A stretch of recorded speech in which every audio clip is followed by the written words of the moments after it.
KFI Mo Kelly live everywhere on the iHeartRadio app, and we have a huge show for you tonight. And it's all about crime and punishment. Yes, crime and punishment. We have good news, bad news regarding the Metro. Here's the little tease. If you have to get shot or stabbed, at least get shot or stabbed right in front of the hospital. And we have some Metro good news. There was a Good Samaritan Metro ambassador who also stepped in. I know the Metro ambassador did not expect that to be part of his or her day. And last night around, I want to say 11:30, I was working on today's show, looking up some stories, and I said, I wonder if Orange County DA Todd Spitzer would come on this show short notice. I texted him late last night.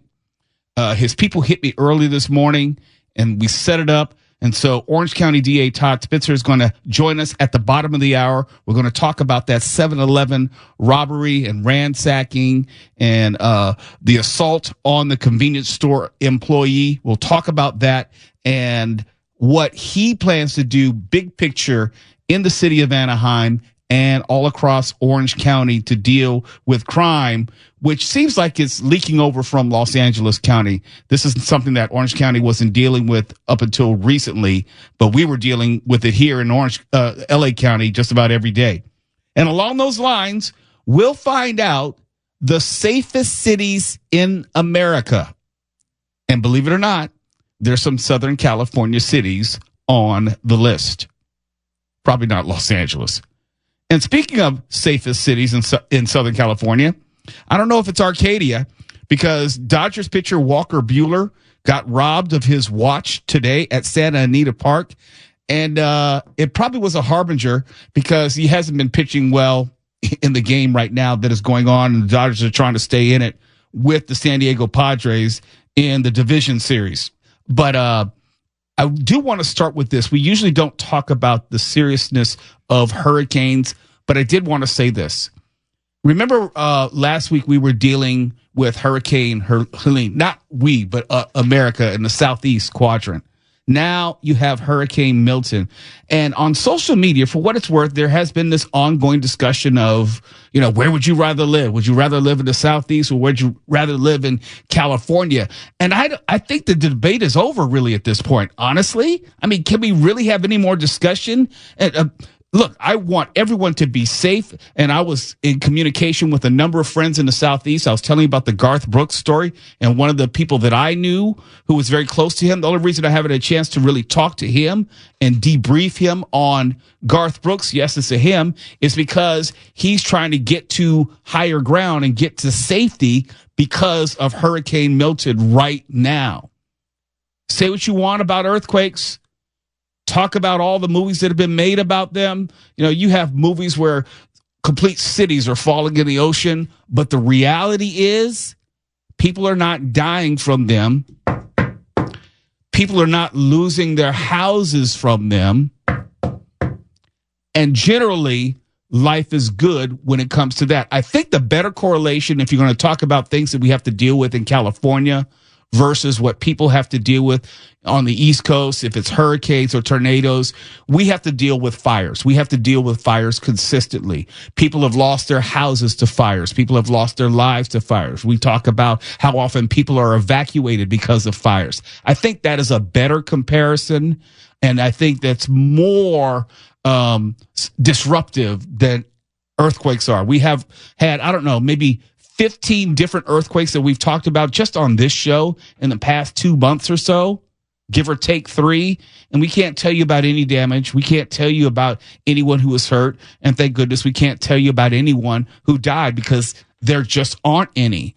And you look at the thousands and thousands of people who have been displaced because of not one, but 2 hurricanes in a relatively similar area in a relatively short amount of time, that the thousands of houses, most likely, which have been red tagged, the thousands of lives, which have been forever changed because they don't have a house to go back to. And if they do have a house to go to, it is greatly damaged. I'll give you a perfect example. The auctioneer for the Blue Door Bash that I was an MC for this past Saturday. The auctioneer almost didn't make it to the event because he lives in North Carolina, and we could not get in touch with him for 3 days because of Hurricane Helene. When we finally did get in touch with him, he has a ranch-style home with livestock. His whole house was flooded out. He doesn't know if he can save it. So when we talk about the disruption or our concerns in California, we do it tongue in cheek, and we need to keep it in perspective, because what's happening right now on the Gulf Coast is a completely different animal. It is a completely different thing. There are so many people who will not have a house to go back to. We know that the death toll for Hurricane Helene, I think, is close to 200 now, if I'm not mistaken. And that's across multiple states. And they're saying that Hurricane Milton may be worse. You know, it's a Category 5 right now, and it may be a Category 4 when it hits land. I believe tonight. Mark, am I correct in that regard when it hits land? Tomorrow. But, anything could change with these things. And, when you talk about the fires here, it's just the other side of the same coin with the worsening hurricanes. Yes, we can have an expanded discussion about climate change and how, yes, where we're dealing with one end of it, they're dealing with the other end of it. And they're both getting exponentially worse. Quickly, in a short amount of time. They're exceeding the predictions pretty routinely, and it'll get your attention if you're paying attention in the first place to that stuff. I want to make a cinematic reference. If you saw the movie The Core, and we had it and named that movie Cult Classic, in the beginning of the movie, they thought that the Earth was going to stop spinning, I think, within 6 months. And then the scientific calculations were incorrect, and they realized it was like 6 weeks.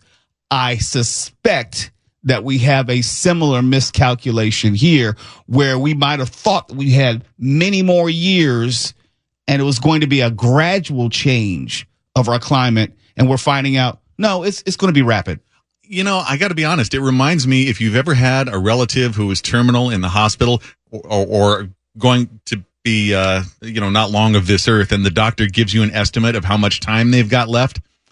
I think it's a matter of bedside manner that we're being told we've got more time than we really have. How many times have we seen that in life where they say, oh, no, they're fine. They got 6 months to live, and they're gone the next day. Yeah. Now, 2 weeks, something like that. We have a story later on in the show about this asteroid exploration that they just happen to launch a mission to test out destroying asteroids that could potentially be coming towards the Earth. To me, that's not a mistake. That's not just they were just out there testing this out. That's Wolf Biederman. There's something they're not telling us. Wolf Biederman.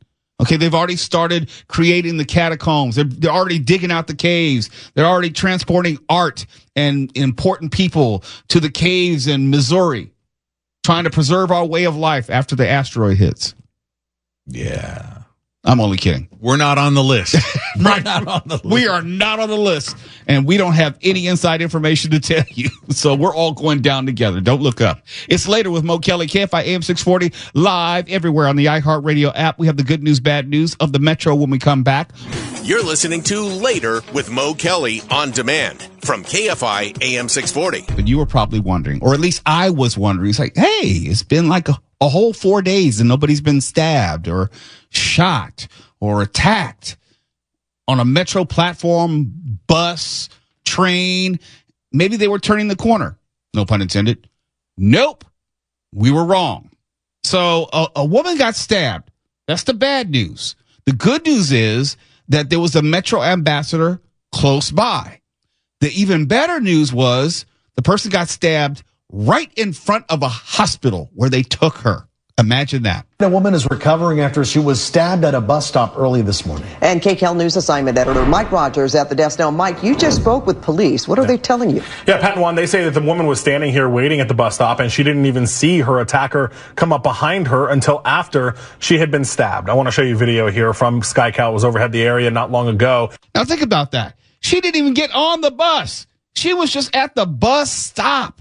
I can't even fault her for riding Metro because why? She didn't get a chance to ride Metro. And someone stabbed her unprovoked from behind. That could have been you.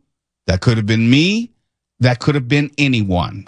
This all happening right in front of LA County General. Now, the police department tells me that the woman in her 50s was standing there when the suspect, a man who is homeless, came up behind her and stabbed her in the back with a 3-inch blade. I wanted to point out the two people you see there in green. Those are Metro ambassadors. There was also a Metro ambassador there this morning who moments after the stabbing helped get the woman, walk her inside of LA County General Medical Center that is literally feet away from where this alleged attack happened. Now, while she was in the hospital, LAPD detectives from Hollenbeck Station were able to interview her, get a good description of that suspect, and police officers who were canvassing the area found the guy because he hadn't even left the scene yet. So that man is now in custody. They are not releasing his identity just yet. The woman is recovering from that stab wound. We are told that she is stable tonight and hopefully should be okay. She was alert and talking to officers and detectives moments after that stabbing. There are lessons which can be learned from this, and this is going to be a recurring thing because we're going to be talking about a lot of things crime related.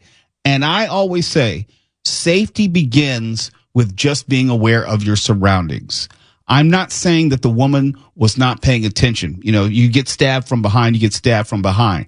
But we live in a different time where your head has to be on a swivel. You have to be aware of people at all times who may be even near you. I don't know if the man ran up on her or snuck up on her, but when I talk about not getting gas at a gas station late at night, or if I do go to get gas at a gas station, I'm always aware of everyone around me. I don't allow anyone to approach me because that's the first rule of safety. You know, someone, unless they're going to shoot you from a distance, they can't harm you unless they get close to you. So I don't let anyone get close to me.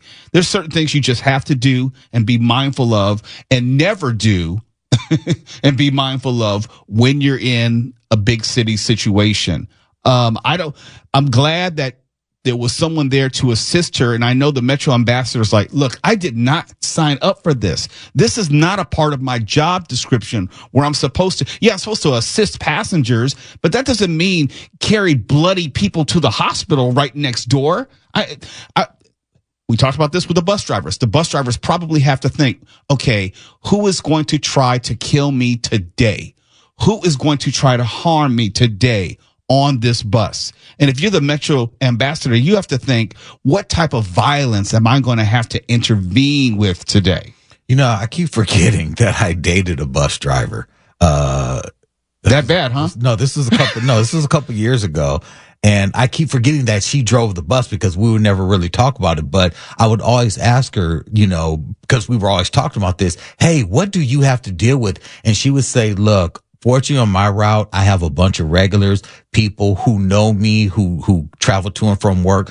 Every once in a while, we'll get someone on the bus and the passengers, they'll help me, you know, just make sure I'm safe. Cause she was real little. And she said that we have a little switch we can instantly flip and it will alert our transit security so they can meet us at the next stop. And we try to drive slow. We try to do everything we can to keep the person occupied, try to keep everyone calm and not to start anything. But she said every single day it would jump off. Every day It would jump off.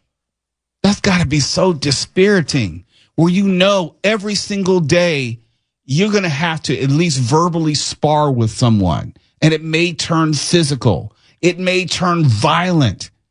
And that may just be before lunch. You don't know what happens later in the day. You know, there's rush hour both ways. Depending on the time of your shift, I don't know how people do it. I really don't know. Of course, for the woman who was standing at the bus stop, I assume she was riding the bus because she had to, not because she wanted to. And in today's financial economic climate, you are at the job you are because you need to, not necessarily because you want to. Now, I don't know how much it pays, but it doesn't pay enough. It doesn't pay enough because I'm quite sure when they were trained, it was about driving the bus for the most part, not fending off people trying to kick you, spit on you, bite you, punch you, shoot you, stab you. I mean, I'm quite sure that training had to have changed tremendously in the past 3-4 years.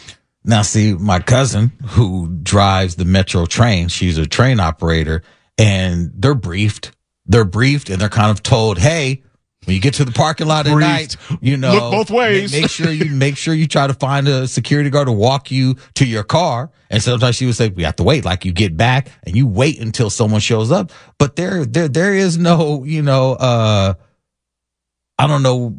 physical training. There's no martial arts training. There's no, threat assessment training. There's none of that really goes into it other than be safe, everyone. Is that like best wishes? We're pulling for you. We're praying for you. Thoughts and prayers. Hopefully you'll make it home safely. I wonder what the training is like now. Because yes, you can push a button. Yes, there are probably de-escalation techniques. But what do you do when someone physically attacks you? Because it's going to happen at some point. Or you should assume that it's going to happen. And that's another thing about self-defense. You can't prepare for everything, but you have to expect that everything could happen at any given moment. And you are better prepared to deal with something if it should happen. Every time I walk out of here, I assume someone's waiting for me. I'm just being serious. Every night. Every single night. Every night. When I walk into that parking garage, I assume someone's there waiting. Yep. That way, if someone is, what will be, will be. But it won't be a surprise. Yeah, you're not catching me unaware. Nope. We call that getting caught slipping. And we'll have more on slipping later on. It's Later with Mo Kelly. When we come back, I'll be joined on the line by Orange County DA Todd Spitzer, who'll talk to us about the 7-Eleven robbery in Anaheim the other day and more. You're listening to Later with Mo Kelly on demand from KFI AM 640. KFI AM 640 is Later with Mo Kelly. We are live everywhere on the iHeartRadio app and on the heels of the recent ransacking and robbery of an Anaheim 7-Eleven in which an employee of the convenience store was attacked and beaten. The attention of smash and grabs and other property crime turns to Orange County. But there's no better person to discuss this with than Orange County DA Todd Spitzer. DA Spitzer, thank you for coming back on the show tonight. How you doing, sir? Of course, happy to be here. I'm great. Thanks, Mo. The video of the robbery, I know you've seen it, and the assault was on loop on local TV all day yesterday. It personally angered me, but it also signaled to me an escalation in the tactics and violence.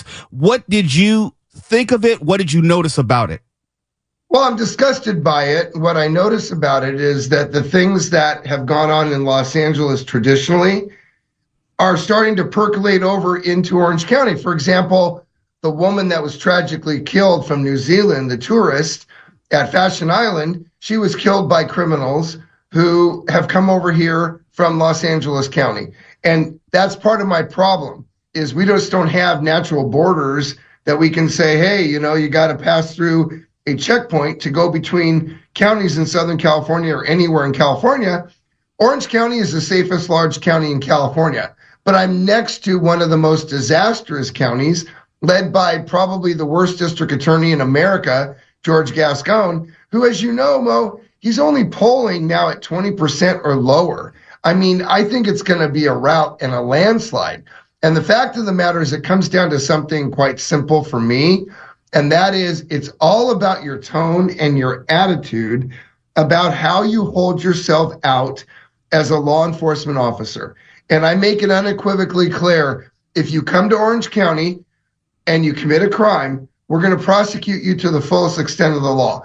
And you must set that tone and set those parameters, or people will come here and exploit the fact that you will look the other way, or you're coming up with all these soft on crime kind of initiatives. Now, do those things have their place in terms of helping people with mental illness and other things like that, diversion? Sure. For first-time offenders and people who are down their luck, maybe a homeless person who's stealing to feed themselves. Mm-hmm. But the fact of the matter is the people that are going into those 7-Elevens, it's like organized crime. I mean, it's like, 50 or more, a group of hoodlums who are organized in a way, they're sophisticated in the sense that they're all covered up, right? And they go in and they just loot. And you know what? For them to beat up the guy that's the clerk at the 7-Eleven, I mean, that's beyond pathetic. Let me ask you about this level of organization and coordination. Yes, they're organized because it's obviously with forethought and malice and preparation to a certain degree that they're doing this, but without divulging any specifics of an investigation, has there been any indication that there are outside forces who are organizing, compelling, or manipulating these individuals to participate in this crime? Well, sure. I mean, these people are coming from communities where there's been organized crime, and that's what we're seeing. Now, we obviously are seeing the Chileans come in, right, from Chile. They're coming in through Estavisas. I've talked about that. all across the nation doing these home burglaries.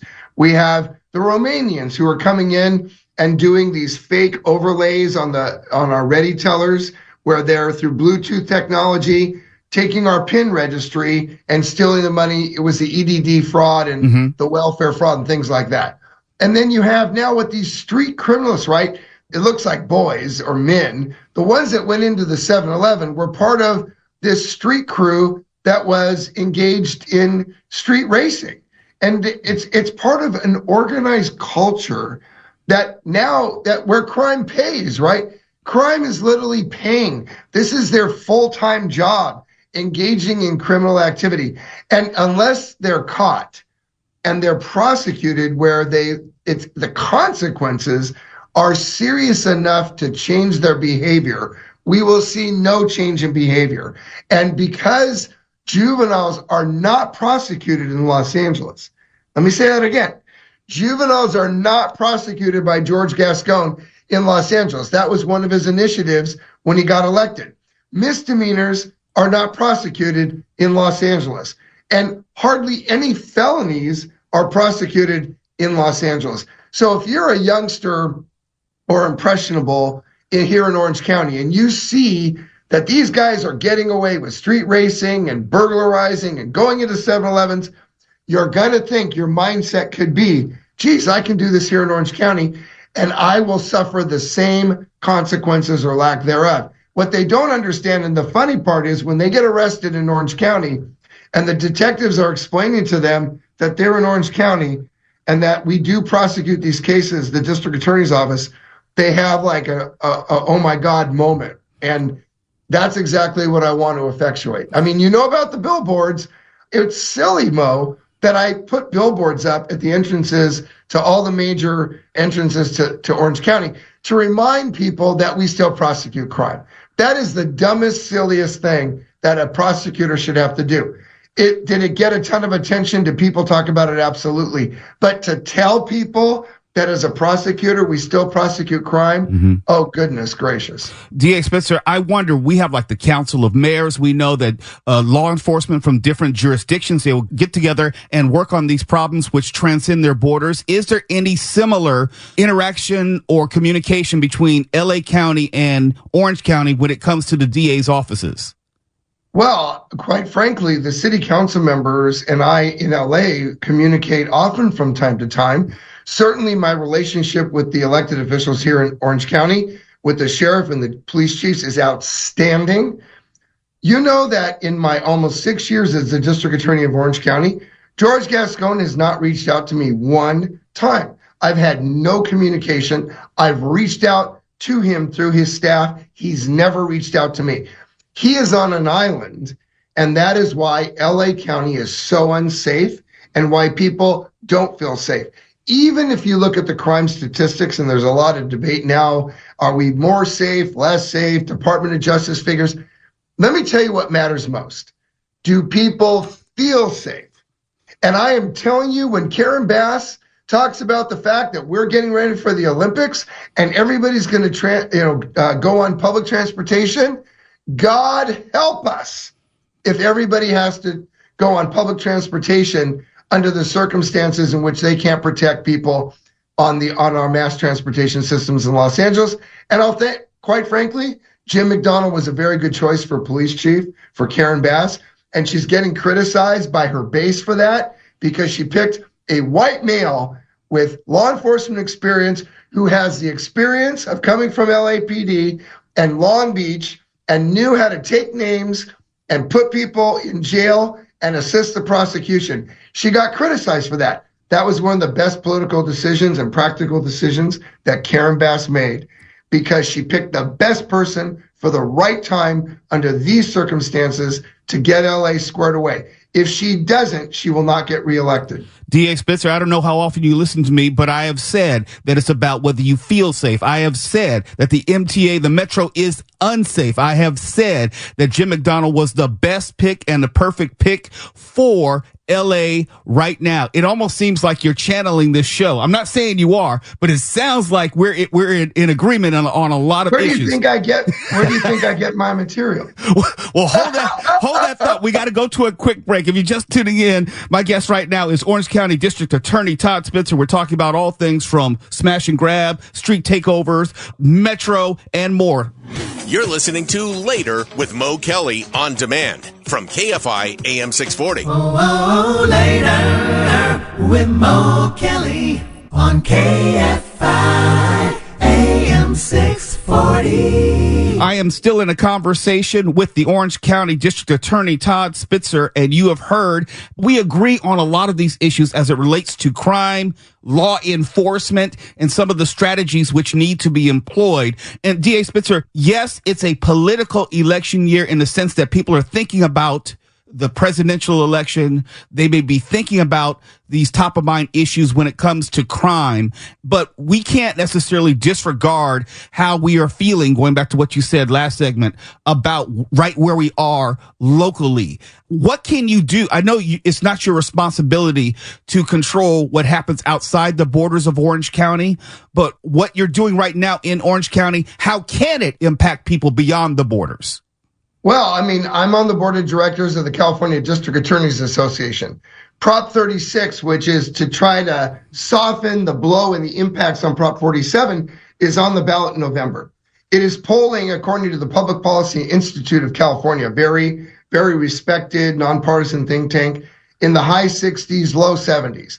In fact, if you remember when Gavin Newsom introduced a set of bills to try to counteract Proposition 36, and those bills do nothing to counteract Prop 47, but a discussion later, maybe. But what he said in a question, are you going to campaign, Governor, against Prop 36? And he said, no, I'm too busy trying to get Kamala Harris elected president of the United States. That is code for it's going to win by a landslide, Prop 36, and I don't want to be on the wrong side of the issue because I want to be president of the United States, and I've got to be more mainstream.